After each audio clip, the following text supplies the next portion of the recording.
Hey all you action figure enthusiasts out there, JC here with another TNI toy review. And today's review is in association with MarvelousNews.com, your #1 news source for everything Marvel. And for today's review, I'm going to be taking a look at the brand new Marvel Legends X-Men series Psylock and Storm figures from Hasbro. Now both of these 6-inch figures are part of the Apocalypse Build-A-Figure wave.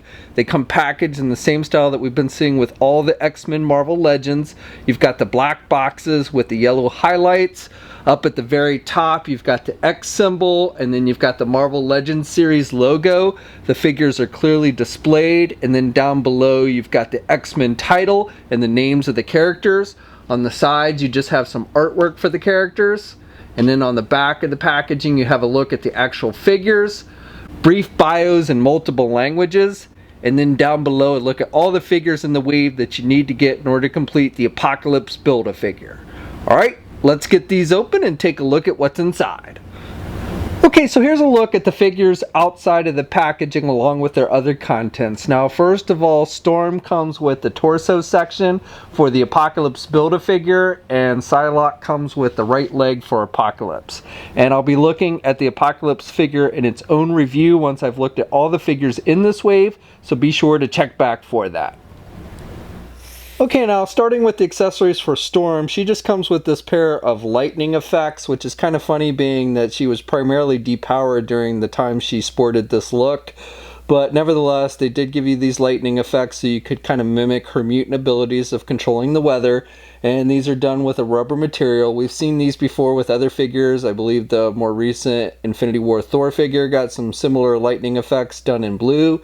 These are done with a yellow translucent plastic. They are again a very soft rubber, and you're supposed to just kind of fit it around her hands, but they don't fit tightly. You have to kind of just set them there, and you want to maybe kind of string them through her fingers a little bit. So you just have to kind of play with it, but they don't stay on her hands nice and tight. When you start moving the figure around, those will start to kind of fall and everything, but you can get it to a point where it does kind of look like she's shooting the lightning out of her hands. Okay, now with Psylocke, I think she comes with the cooler of the accessories between the two figures. Her accessories also mimic her mutant abilities like with Storm, but unlike Storm, where she really didn't fire lightning bolts out of her hand, she controlled the lightning in the sky.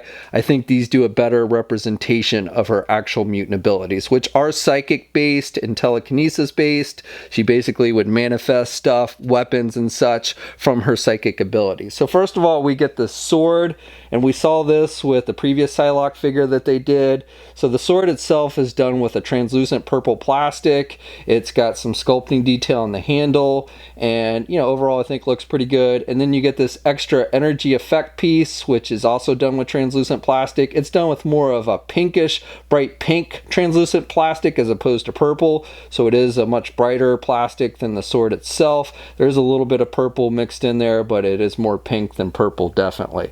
And you just slide the sword in between the holes there, and it does fit in there pretty good. And then the second accessory that she comes with is this psychic dagger that you would often see her use in the comics. So this is made to go on her left hand, which is a closed-fisted hand. And what you want to do is just clip the little piece around her wrist, and her fist will actually fit inside there. And again, this does fit pretty tight. However, you do probably, when you're posing it and everything, you want to make sure that the fist is not visible. And in the comics it's really kind of supposed to encompass her entire hand, but here you just want to make sure you turn it so you don't actually see her hand sticking inside there. And with this, she would stick this little pointy end into people's heads and essentially give them a big mind jolt. Now the final accessory that she comes with I think is probably the coolest, and it is unique. We haven't seen this before, and it's the psychic mask that you would often see manifest around her face in the comic books. This is when she would be reading minds and such. And so what you want to do is there's these little pieces that stick out on the back there, and you just kind of slide it in between her hair and her face. And as long as you get it on there straight, it should fit on there actually pretty tight. You don't really have to worry about it falling off, which is good. When I originally saw this, I thought it might be something that would easily fall off the figure. And it does fit on her face nicely as well. You can clearly make out her eyes and everything. So it does look pretty comic book accurate.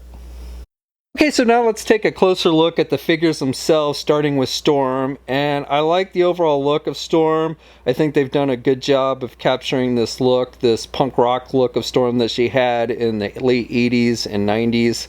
I think this is a very iconic look for the character. This is the look that she had when I first started reading the comics. And some classic stories like where she takes on Cyclops for leadership of the X-Men. She didn't have any powers, but she still beat Cyclops, who was a little bit distracted at the time, and shortly after went on to form the X-Factor team, which consisted of the original X-Men. And with Storm, you know, she's got this vest jacket, which is removable, and it's made with a rubber material. I like the sculpting detail on the collar, and she's got the leather shirt that she's wearing, and I like the skin tone. I think they've done a good job with that. She's got the gloves. The gloves are done in two pieces, so you do want to make sure these little back pieces don't slide up. They do have a little bit of a tendency to do that, and then you get the gappage between the glove and the hands.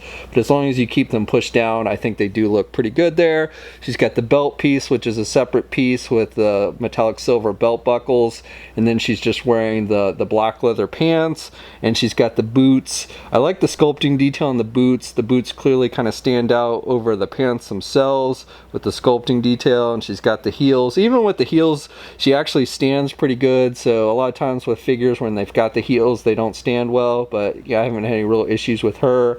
She's got some pockets sculpted on the back of her pants and everything. So overall, I think the detail on this figure is really nice. I like the mohawk. I think they've done a good job with that. It is pretty much a white color, maybe a little bit of wash mixed in there, but it is primarily white.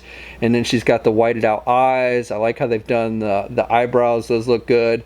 Now, she has these lightning bolt earrings, and honestly, I remember that with the Jim Lee version of Storm, but I don't recall her wearing those kind of earrings with this punk rock look. I could be wrong, but I'm not sure that actually fits with this particular look for the character. And then she also has that choker collar. Okay, now for the Psylocke figure, I think this is a great looking figure overall. I do have a few minor complaints, which I'll share with you in just a moment. But overall, especially when you compare it to the previous Psylocke figure that Hasbro did, which actually, in all fairness, was not a bad figure. I actually thought that was a pretty decent looking figure, but I think this new one is definitely an improvement over that one. I like the face sculpt. I like her red lipstick. I like the way the eyes are done. Now, she's got blue eyes. I can't remember in the comics if she has blue eyes or purple eyes. I don't honestly remember, but with the figure, it's definitely blue. Now, this particular figure has black hair. And honestly, more often than not, I believe she was portrayed occasionally with black hair in the comics, but more often than not, she had the purple highlights, which is missing from this particular version. However, it was just discovered basically last night that there is a variant version of this figure that is shipping. It is shipping in a 1-to-1 ratio, so I don't think the other figure is going to be that more rare than this one. But the second one, it does have the purple highlights in the hair, which again, I think is more accurate to the comics. Now, the outfit is a little bit different shade on the variant version. This one is done blue, and the other one I think has got more of a purple tint to it. So again, that's probably a little bit more accurate to the comics. But I still think this is a pretty solid looking figure.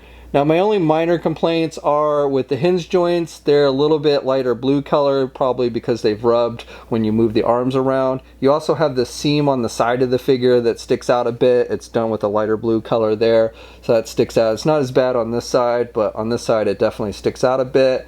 And then also, I don't like the way, especially when you're looking at it from an angle, how her hips look with basically where the torso kind of sticks out over the legs. So I think that looks a little bit funny. I know it's because, you know, the legs are done where the thighs are exposed and the legs themselves are exposed.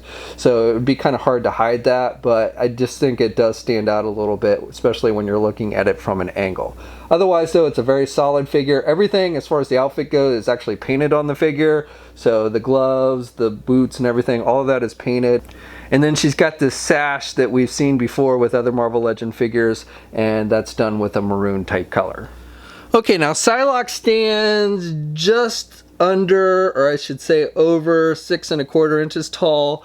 And then Storm is taller, especially if you count to the top of her mohawk, which comes up right about 7 inches tall.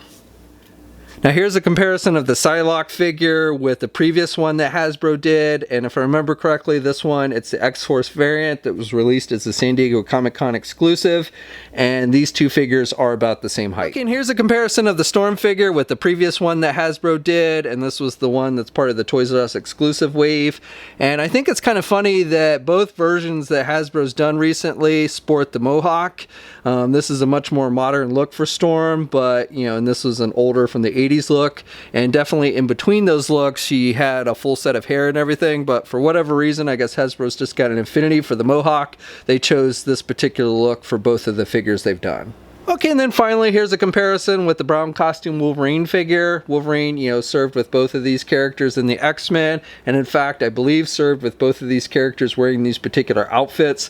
So this 80s look for Storm, I believe Wolverine started wearing the brown costume about the same time as Storm started sporting this Mohawk and everything. And then during the Jim Lee era of the X-Men, Wolverine started out wearing the brown costume along with Psylocke in this ninja-like look for the character, and then shortly after, I believe, switched back over to his original tiger stripe look. Okay, now for articulation, starting with Psylocke, she can turn her head to the left and to the right, even with the long hair, and she can look down pretty good. She can look down that much. She really can't look back, though, because of the long hair. You do get head pivot with this one. She's got really good head pivot. Now with the arms, you can get the arm out good. You've got the standard ball hinge joint there at the shoulder. Now, because this is a female Marvel Legend, you get only the single hinged elbow, and you want to make sure you're kind of careful with these. They're a little bit tight, but you know, she can still bend the elbow pretty good there. And then she does have rotation there at the elbow. She has rotation at the wrist, and she does have hinges on the hand, so you get the up and down movement there. She's got a midsection joint, so you've got rotation there. You can pivot to the left and the right. You can't really crunch forward much with this one, and you can only look back a little bit as well. And then with the legs, you can get the leg forward good, and she can do the leg out and back, and she can do the splits about that much. And then she has a thigh swivel. She has a double jointed knee, so good bending there at the knee. And then with the feet, you've got hinges, so up and down movement, and she does have ankle pivot and two peg holes on the bottom of it. Now with Storm, she's got really good head movement. She can turn her head to the left and to the right, and she can look down really good, and she can look up really good as well. She's got this big hinge joint on her neck, so she's got really good movement. But I do have to say that when you have her looking back and such, that hinge joint does stand out pretty badly. And then with the arms, you can get the arm out pretty good. And you've got rotation there at the shoulder. She does not have a bicep swivel. She has rotation with the elbows, again with the single hinged elbow, so she can bend her elbow that much. She's got rotation with the hands and hinges with the hands, so up and down movement. Now she's got a midsection joint, so you've got rotation there at the midsection. You can pivot to the left and right. She can crunch forward a little bit, and she can look back pretty good there at the midsection. She does not have a waist swivel. The legs, she can do the splits that much, and then she can get her leg forward about that much, and then she can do her leg out and back. She's got a thigh swivel. She's got a double jointed knee, so good bending there at the knee. She does not have a boot cuff swivel. You would almost think that she would because she is wearing the big boots, but she does not. And then she has hinges on her feet, even with the heels. You get up and down movement, and you do have ankle pivot with this one, and two peg holes on the bottom of it. Okay, so that's my review. So I would say these are both solid figures. I definitely like the Psylocke figure over the previous version they did, and I really like the accessories that they included with her, especially that psychic mask that's pretty iconic for the character. With the Storm figure, I particularly like this look for the character. I think it's a very iconic look for her. I'm not terribly upset that it's not the Jim Lee style of Storm. I am sure Hasbro will eventually get around to doing that one, but like I said, this one is pretty iconic for the character, and I think they did a good job with it overall. Now both of these figures, along with the rest of the wave, has started to see a limited release and should see a full release by the end of this month or early next month. We'll have a full image gallery up at marvelousnews.com. There'll be a link in the video description below. As always, leave a comment, let me know what you think. If you're so inclined, please like the video, and if you haven't already, please subscribe to the channel by hitting that button down below. You should also hit that bell notification so you're notified every time I upload a new video. You can also follow me on my Facebook, Twitter, Instagram, and Twitch accounts. I have links to all those in the video description as well. And until next time, guys, I'll catch you later.